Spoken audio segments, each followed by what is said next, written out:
Теперь переходим к главной теме. Конфликт между Францией и мусульманским миром докатился до Москвы. У французского посольства на Якиманке прошел митинг.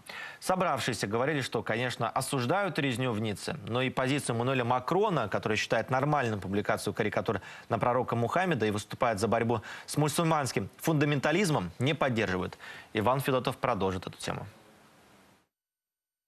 Надписи на русском, латиница, арабская вязь. На плакатах пророк Мухаммад назван лучшим из людей, а президент Макрон изображен в образе уродливого младенца на руках зловещей фигуры.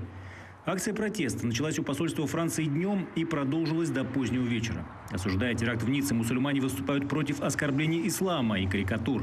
Свобода слова – это когда человек, не оскорбляя, не задевая ничего-либо, честь и достоинство, выражает свое мнение. Максимально корректно.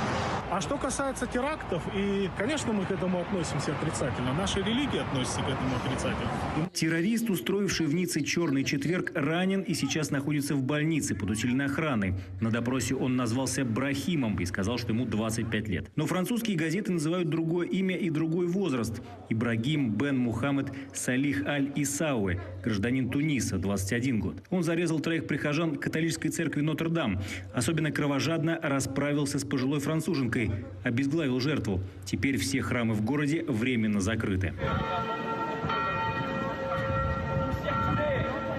Я была в учреждении неподалеку от собора, в официальном учреждении, и вдруг им пришло срочное заявление, разослали по почте, и они стали все закрываться. Очень быстро оцепили весь квартал, стянули огромное количество полиции. Очень большое чувство обескураженности, когда люди идут, шествуют, там эти свечи, плачут, поют, и мы все вместе, все такое. Но это хорошо какое-то время, но это же не может длиться вечно. Еще 3 попытки террористических актов в разных городах Франции удалось пресечь.